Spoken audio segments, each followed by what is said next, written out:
अस्सलाम वालेकुम। आज का जो मेरा टॉपिक है वो फिरका वारियत से है। बहुत से लोग हर फिरकों में इधर उधर भटक रहे हैं, लेकिन इनको असल में ये नहीं पता कि कब्र में सिर्फ 4 ही सवाल होने हैं। वैसे तो 3 सवाल है, लेकिन फरिश्ते 4 सवाल करेंगे। वो मैं आपको अभी बता दूंगा आगे, ताकि आप अच्छे से मेरी बात को समझ सकें। पहली बात तो यह है, दावत इस्लामी के जो लोग हैं वो 4 रिकात सुन्नत 5 मिनट में अदा कर लेते हैं। देवबंदी हैं वो 4 रिकात सुन्नत कम से कम 7 मिनट में अदा कर लेते हैं। अहले हदीस हैं वो कम से कम 10 मिनट में 4 रिकात सुन्नत अदा कर लेते हैं। मेरे नज़दीक सबसे बेहतरीन जो फिरका है वो अहले हदीस है। वैसे तो मैं कोई फिरका मानता नहीं हूँ। नबी पाक सल्लल्लाहु अलैहि वसल्लम का कोई फिरका नहीं था। अगर आप किसी गैर मुस्लिम से पूछें कि आप क्या हो, तो वो क्या कहेगा?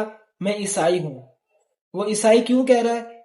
वो किसकी निस्बत से कह रहा है? ईसा अलैहिस्सलाम की निस्बत से। ईसा अलैहिस्सलाम की निस्बत से इसलिए कह रहा है कि मैं ईसाई हूँ। वो ईसाई हुआ। अगर आप किसी देवबंदी, बरेलवी, सुन्नी, शिया से पूछें आप क्या हो, तो वो ये नहीं कहेगा मैं मुसलमान हूँ। वो कहेगा मैं सुन्नी हूँ, वो कहेगा मैं शिया हूँ, वो कहेगा मैं अहले हदीस हूँ। ये क्यों? आप ये क्यों नहीं कहते मैं मोहम्मदी हूँ?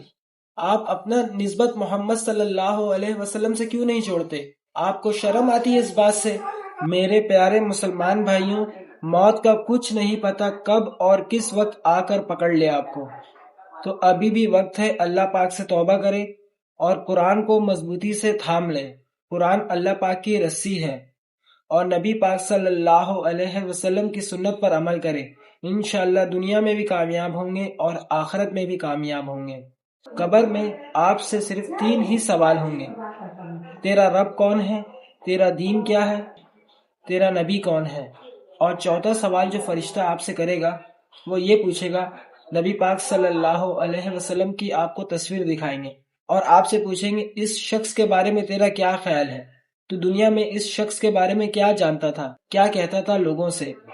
तो वो कहेगा, अगर वो कुरान को तर्जुमे के साथ नहीं पढ़ा होगा और नबी पाक सल्लल्लाहु अलैहि वसल्लम की सीरत को नहीं पढ़ा होगा, तो वो तो यही कहेगा, मैं तो नहीं जानता इस शख्स को कौन है, कौन मेरा रब है मुझे नहीं पता। तो वो और उससे जब पूछेंगे तेरा इस दीन क्या है, तो उसको ये भी नहीं पता होगा कि मेरा दीन इस्लाम है क्या है, क्योंकि उसने कुरान को तो सारी जिंदगी सीरियस नहीं लिया। तो फरिश्ते उससे पूछेंगे तुझे इन चारों के सवालात के जवाब क्यों नहीं आए? तो वो शख्स कहेगा, मुर्दा जो, मुझे तो कुछ नहीं पता, मैं वही कहता था जो लोगों से सुनता था। तो फरिश्ते कहेंगे तूने खुद से पढ़ने की कोशिश क्यों नहीं की? तो वो कहेगा हाय अफसोस मेरी बर्बादी। तो फरिश्ता इतनी जोर का उसे एक लोहे का बुर्श मारेगा कि वो जमीन में 70 फीट नीचे धंस जाएगा। जिन्नात और इंसान को छोड़कर जितने भी मुर्दे हैं और परिंदे सब उसकी आवाज को सुनेंगे और इतनी खौफनाक आवाज होगी। तो आज ही अल्लाह पाक से तौबा करें और अल्लाह पाक के कलाम को मजबूती से थाम लें। अक्सर लोगों के जहन में ये बैठा हुआ है कि एक ना एक दिन अल्लाह पाक हमें हिदायत दे देगा, और जब हम एक दूसरे से कहते हैं कि नमाज पढ़ो, रोजा रखो, ज़कात निकालो, तो वो कहते हैं अल्लाह पाक इंशाअल्लाह हिदायत देगा। मेरे भाई, कुरान में अल्लाह पाक खुद फरमा रहे हैं, मैं उस शख्स को जब तक हिदायत नहीं देता हूँ जब तक वो खुद बदलने की कोशिश ना करे। अगर आप दिल में इरादा करेंगे नहीं मैं गुनाह छोड़ दूं, नमाज पढ़ूं, कुरान तर्जुमे के साथ पढ़ूं, नबी करीम सल्लल्लाहु अलैहि वसल्लम की सुन्नत पर अमल करूं, तो इंशाअल्लाह अल्लाह पाक आपको हिदायत देंगे। और अपनी ख्वाहिश नफ्स को अपना माबूद या खुदा मत बनाएं।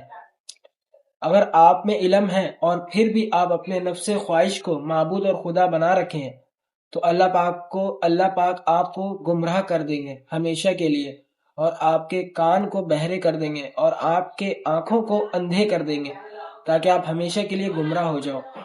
अगर मेरे पास इल्म है और मैं 10 मंजिले पे चढ़ जाऊं और वहां से जम लगाऊं, तो क्या होगा? मैं तो मर जाऊंगा। तो मेरे अंदर इल्म कहाँ हुआ? अगर इल्म हुआ तो मैंने अपने इल्म का इस्तेमाल नहीं किया। तो इसी तरह अगर आपके पास इल्म है तो अल्लाह पाक के कुरान को तर्जुमे से पढ़े, कुरान को सीरियस लेने की कोशिश करें। अगर आप अपने बच्चे को कुरान पढ़ाएंगे बिना तर्जुमे वाला, अगर कोई शख्स उस बच्चे से पूछ ले इय्याका नअबुदु व इय्याका नस्तईन का मतलब क्या है, تو بچہ کیا جواب دے گا؟ اس نے تو صرف عربی پڑھی ہے، اس کے ترجمے کا تو نہیں پڑھا. تو کیا مقام ہوگا اس بچے کا؟ اس بچے کی تو انسلٹ ہو جائے گی، کیونکہ اس بچے نے تو اس لیے پڑھا تاکہ مجھے ثواب ملے.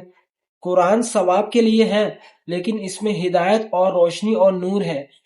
جو اس کو ترجمے کے ساتھ پڑھے گا وہ کامیاب ہو جائے گا انشاءاللہ تعالی. میرے کچھ دوست ہیں، وہ کہتے ہیں کہ تم اتنا کیسے بدل گئے؟ ماشاءاللہ 5 وقت نماز پڑھ لے ہو، قرآن ترجمے کے ساتھ پڑھ لے ہو، اللہ رسول کی باتیں کر رہے ہو. تو میں نے ان لوگوں کو ایک ہی جواب دیا، میرے دل میں اللہ کا ڈر تھا اور مجھے پتا ہے کہ مجھے موت آنی ہے. تو میں نے اللہ پاک کے قرآن کو سیریس لینے کی کوشش کی کہ اللہ پاک قرآن میں ہم سے کیا فرما رہے ہیں. تو میں نے جب قرآن ترجمے کے ساتھ پڑھنا شروع کیا تو الحمدللہ اللہ پاک نے مجھے ہدایت دے دی. تم لوگ بھی کوشش کرو کہ اللہ پاک تمہیں ہدایت دے. اللہ پاک قرآن میں خود فرما رہے ہیں یہدی من یشاء الی صراط مستقیم، میں جس کو چاہتا ہوں سیدھے راستے کی ہدایت کر دیتا ہوں. اگر تم خود سے اپنے آپ کو بدلنے کی کوشش کرو گے تو انشاءاللہ اللہ پاک تمہیں ضرور بدل دیں گے. اگر تم سوچو گے کہ اللہ پاک جب بدلیں گے تو جب نماز پڑھوں گا، تو اللہ پاک آپ کو ساری زندگی گمراہ رکھیں گے.